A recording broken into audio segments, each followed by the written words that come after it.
নমস্কার, এক নজরে 25-এ আপনাদের সকলকে স্বাগত। আপনাদের সাথে এই মুহূর্তে আমি রয়েছি শতাব্দী। রাধানগর স্ট্যান্ডে ড্রাইভারকে মারধর করার অভিযোগ উঠল কার্যত শাসক দলীয় প্রভাবশালীর এক বিরুদ্ধে।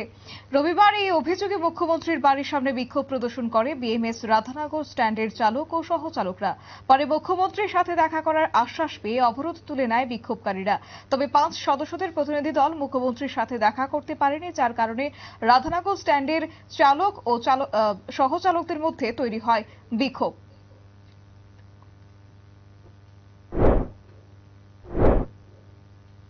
রাজ্যে রক্তের ঘাটতি দেখা দিচ্ছে প্রতিনিয়ত, তবে এরই মধ্যে রক্তের ঘাটতি মেটাতে রক্তদান শিবিরের আয়োজন। রবিবার অস্ট্রেলজি রিসার্চ ফ্র্যাটার্নিটির উদ্যোগে মেগা রক্তদান শিবিরের আয়োজন করা হলো আগরতলা প্রেস ক্লাবে। উদ্বোধন করেন আগরতলা পৌর নিগমের মেয়র দীপক মজুমদার। এই অনুষ্ঠানকে ঘিরে রক্তদাতা এবং আয়োজক কমিটির প্রতিনিধিদের ব্যাপক উপস্থিতি লক্ষ্য করা গেছে।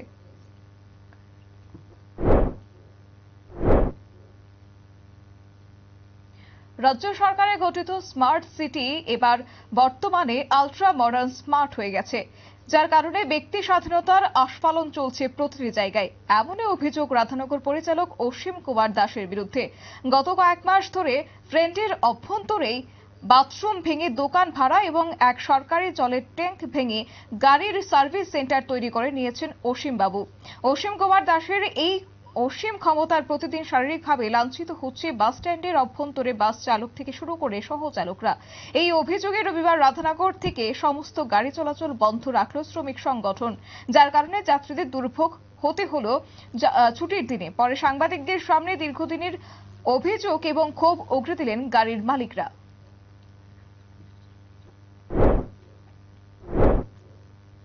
রাজ্যের সংস্কৃতি চর্চার ক্ষেত্রে এক অনন্য প্রতিষ্ঠান অগ্নিবীণা।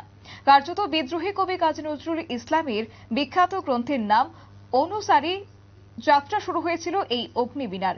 বিগত বছরের ন্যায় এই বছরও অগ্নিবীণা আয়োজন করল বিদ্রোহী কবি কাজী নজরুল ইসলামের 125তম জন্ম জয়ন্তী।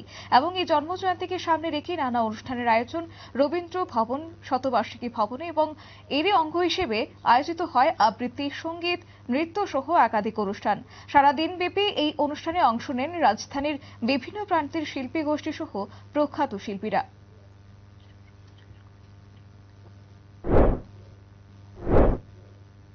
দুই বছরের ট্রফি জয়ের খরা কাটিয়ে উঠতে এবার পারলেন না পিভি সিন্ধু। মালয়েশিয়া ওপেন ব্যাডমিন্টন প্রতিযোগিতায়ও রানার খেতাব দখল করতে হলো তাকে। বিশ্বের 7 নম্বরে চীনের ওয়াং জির কাছে হেরে গেলেন 21-16, 5-21 এবং 16-21 পয়েন্টে। তবে পিভি সিন্ধুর এই পারফরমেন্স ভারতীয় দলকে এগিয়ে রাখল প্যারিস অলিম্পিকের জন্য।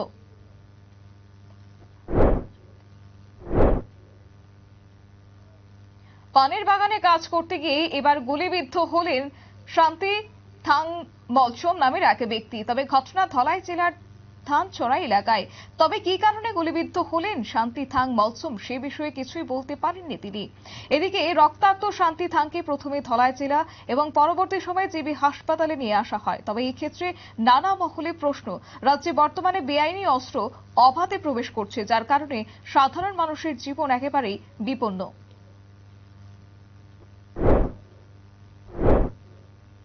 26 দিন অতিক্রান্ত ভারতরত্ন সংঘ ক্লাবের সম্পাদকের গুলি হত্যার ঘটনা।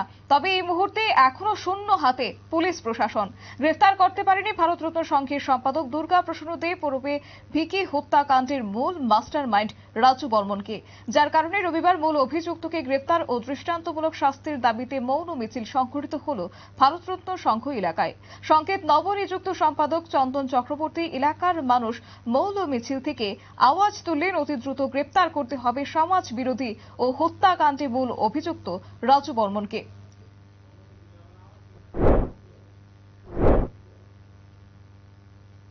আগামী দিনে সংঘের কর্ম প্রণালী কিভাবে মজবুত করা যায় সেই বিষয়ে রবিবার অনুষ্ঠিত হলো এক দিবসীয় সংগঠনের কর্মশালা। ভারতীয় মজদুর সংঘ অনুমোদিত TSECL ওয়ার্কার্স এবং এমপ্লয়িজ সংঘ এই কর্মশালার আয়োজন করে। দুর্গা চৌমুহনী বিপণী বিতানে সাংগঠনিক কর্মশালার প্রতিনিধিরা জানান, আগে জুন জুলাই মাসে সাংগঠনিক বিষয়ে আরো নতুন রূপরেখা তৈরি করা হবে।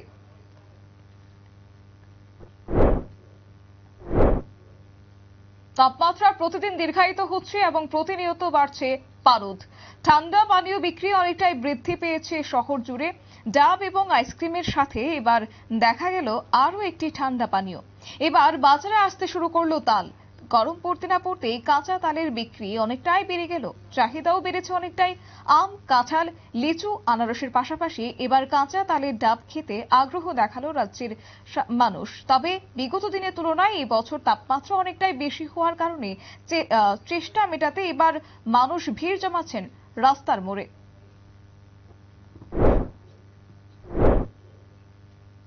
গত 22 মার্চ থেকে শুরু হয়েছে 17তম আইপিএল এবং এই আইপিএল কার্যত এবার রবিবার তার পরিসমাপ্তি ঘটবে ফাইনাল ম্যাচ দিয়ে।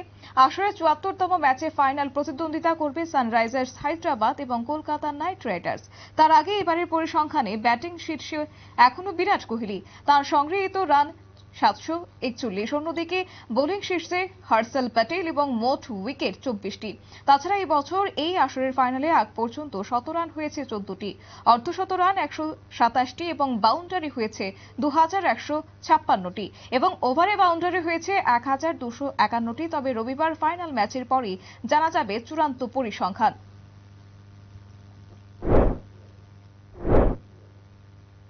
ত্রিপুরা মধ্যশিক্ষা পর্ষদ পরিচালিত মাধ্যমিক এবং উচ্চ মাধ্যমিকের ফলাফল প্রকাশিত হয়েছে শুক্রবার।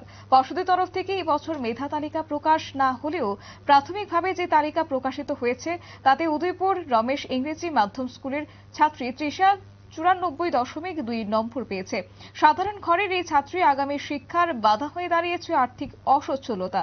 তৃষার পিতা একজন ইলেকট্রিশিয়ান, তাই এলাকার মানুষ সহ প্রত্যেকেই আশা করছেন মেধাবী এই ছাত্রীর উচ্চ শিক্ষার জন্য এগিয়ে আছে সরকার এবং সহ বিভিন্ন দপ্তর।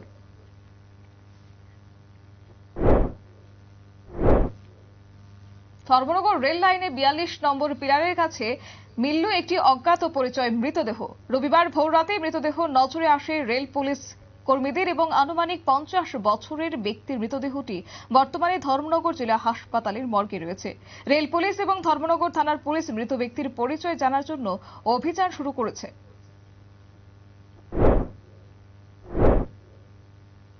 ত্রিস্তরীয় পঞ্চায়েত নির্বাচনের আগে এবার দলীয় কর্মীদের সাংগঠনিক কাজে মনোনিবেশ করতে শুরু করেছে ভোট প্রক্রিয়ার কাজ। রবিবার কাঞ্চনপুর কংগ্রেস ভবনে ত্রিপুরা প্রদেশ কংগ্রেসের উদ্যোগে অনুষ্ঠিত হল এক সাংগঠনিক সভা। সংগঠনের এই 49তম সভায় উপস্থিত ছিলেন কংগ্রেস সভাপতি আশিস কুমার সাহা, প্রাক্তন বিধায়ক দিবাচন্দ্র রাঙ্খল সহ অন্যান্যরা।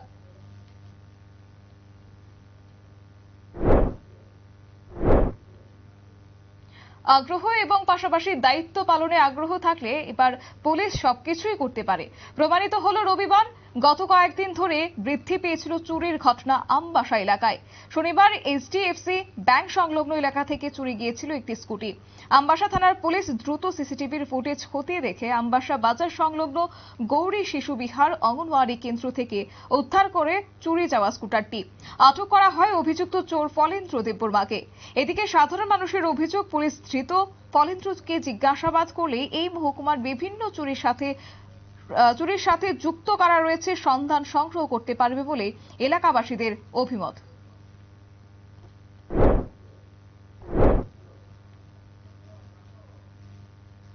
রাজ্য ক্রিকেট অ্যাসোসিয়েশন পরিচালিত রাজ্যের সদর আন্তঃস্কুল ক্রিকেট প্রতিযোগিতায় অপরাজিত চ্যাম্পিয়ন প্রগতি বিদ্যা ভবন। অপেক্ষাকৃত দুর্বল হলিক্রস স্কুলকে 6 উইকেটে হারিয়ে খেতাব জিতল দল। ব্যাট ও বলের সমান দাপট দেখানো চ্যাম্পিয়ন দলের ক্রিকেটাররা। প্রথম ব্যাট করতে নেমে হলিক্রস নির্ধারিত 20 ওভারে সবকটি উইকেট হারিয়ে সংগ্রহ করে 108 রান। জবাবে শুরু থেকেই মুখী ব্যাটিংয়ের সুবাদে প্রগতি বিদ্যা ভবন জয়ের লক্ষ্যে পৌঁছে যায় 15 ওভারে। 4টি উইকেটের পতন ঘটিয়ে বিজয়ী দল 6 উইকেটে জয়লাভ করে ম্যাচটি, যার কারণে 27 দলীয় আসরে চ্যাম্পিয়নের খেতাব তুলে নেয় প্রগতি বিদ্যা ভবন। ফাইনাল ম্যাচে সেরা নির্বাচিত হয়েছেন চ্যাম্পিয়ন দলের সম্রাট দাস। ফাইনাল ম্যাচকে ঘিরে স্কুল পড়ুয়া ক্রিকেটারদের মধ্যে ব্যাপক উৎসাহ এবং উদ্দীপনা পরিলক্ষিত হয়েছে।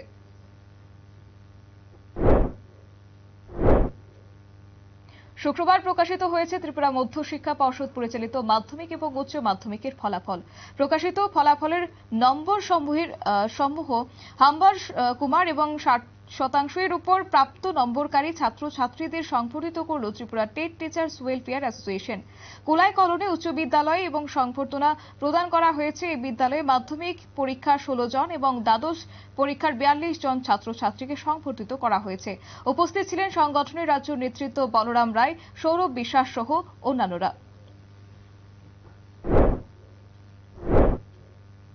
নতুনভাবে মহকুমা কমিটি গঠন করার লক্ষ্যে এবার এক দিবসীয় সাংগঠনিক কর্মশালা অনুষ্ঠিত হল শান্তির বাজার মহকুমার মুকুট অডিটোরিয়ামে। ত্রিপুরা ট্রাক ড্রাইভার মজদুর সংঘের এই বৈঠকে এবং কর্মশালায় উপস্থিত ছিলেন জেলার সংগঠনের সভাপতি অমল দত্ত, জেলার বিএমএস সাধারণ সম্পাদক বাপি দেবনাথ সহ আরও অনেকেই।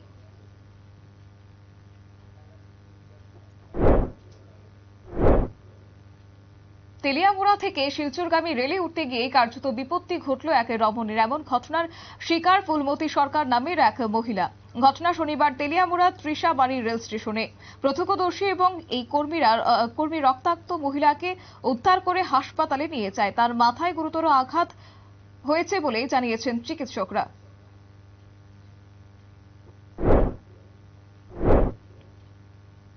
গোটা রাজ্যে নাকা চেকিং এর নামে কি চলছে তার প্রমাণ আবারও পাওয়া গেল রবিবার। এবং এক্ষেত্রে রাজ্যে চুরাইবাড়ি চেকপোস্ট সহ প্রত্যেকটি চেকপোস্ট পার হলেও আসামের করিমগঞ্জ জেলার বড়াই গ্রামে ঝড়াপূর্ণ BR 02AA856 নম্বরের লরি। স্থানীয় পুলিশ তল্লাশি চালিয়ে গাড়ি থেকে আটক করল 144 কেজি গাঁজা, যার বাজার মূল্য প্রায় 30 লক্ষ টাকা বলে জানিয়েছে পুলিশ। এদিকে ত্রিপুরা সমস্ত চেকপোস্ট কিভাবে অতিক্রম করলো এই গাঁজা বোঝাই লরি, তা নিয়ে প্রশ্ন উঠছে সাধারণ মানুষের মনে।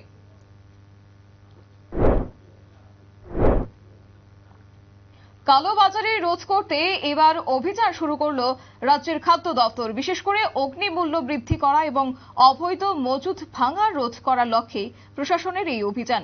রবিবার বিলোনিয়া মহকুমা প্রশাসনের উদ্যোগে শহরের রাজীব কন্যার থেকে বিভিন্ন বাজারগুলিতে এই অভিযান চালায় অভিযানকারী দলটি।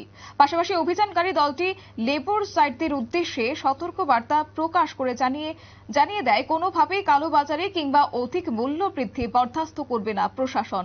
আইন ভঙ্গকারীদের বিরুদ্ধে কড়া শাস্তি গ্রহণ করা হবে বলে প্রশাসনের তরফ থেকে জানানো হয়েছে।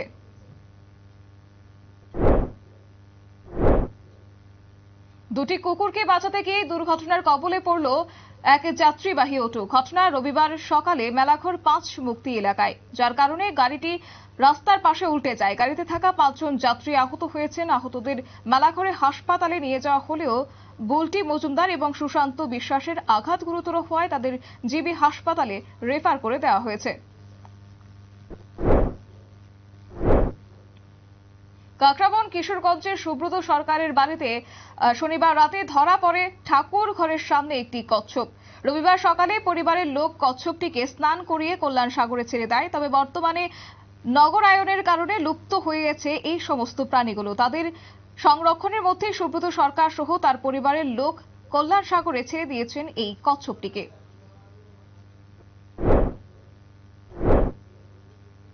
রবিবার ফুটবল সংস্থার কমিটি গঠন করা হয়েছে। তবে এই ক্ষেত্রে বার্ষিক সাধারণ সভা অনুষ্ঠিত হয়েছে রবিবার এবং বলাকা প্রেক্ষাগৃহে অনুষ্ঠিত সভায় সর্বসম্মতিক্রমে পুনরায় সভাপতি হিসেবে নির্বাচিত হয়েছেন প্রণব সরকার এবং সচিব হিসেবে অমিত চৌধুরী। নবগঠিত কমিটিতে রয়েছেন 11 জন সদস্য। নতুনভাবে কমিটিতে নির্বাচিত হলেন সহসভাপতি হিসেবে শুভেনজিৎ সিনহা এবং যুগ্ম সম্পাদক হিসেবে রাজীব পাল। নির্বাচিত কমিটির সদস্যরা হলেন পেট্রন রতন সাহা এবং সভাপতি প্রণব সরকার, সহ সভাপতি চঞ্চল নন্দী, রূপক সাহা, অমিত দেব এবং শুভজিৎ সিনহা, সচিব অমিত চৌধুরী, যুগ্ম সচিব কৃষ্ণপদ সরকার, তপন সাহা, পার্থ সারথী গুপ্ত এবং রাজীব পাল। কোষাধ্যক্ষ হিসেবে নির্বাচিত হয়েছেন শঙ্কর দত্ত। বার্ষিক সাধারণ সভায় অংশ নেন বিভিন্ন ক্লাবের প্রতিনিধি সহ রাজ্য ফুটবল সংস্থার আজীবন সদস্যরা।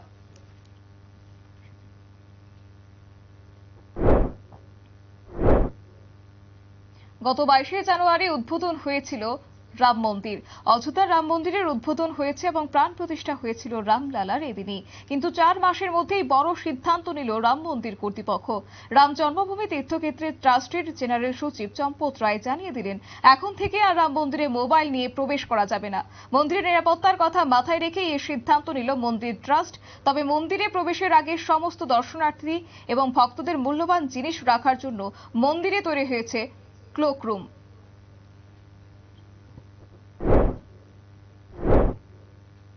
4 বছর পর আবারও মুখ ঢাকার মতো আতঙ্ক এবার তৈরি হচ্ছে নতুন করে দেশ জুড়ে।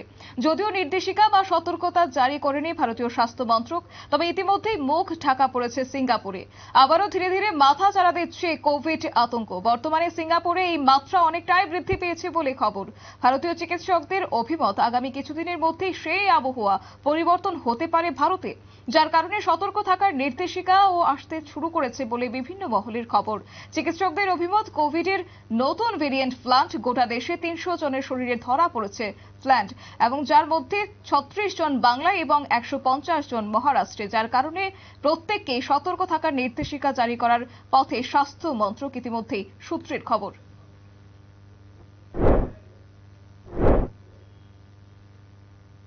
এক নজরে 25 আপাতত এই পর্যন্তই। পরবর্তী আপডেট এবং টকশো দেখার জন্য চোখ রাখুন শুধুমাত্র নিউজ ভ্যানগার্ডের পর্দায়। নমস্কার।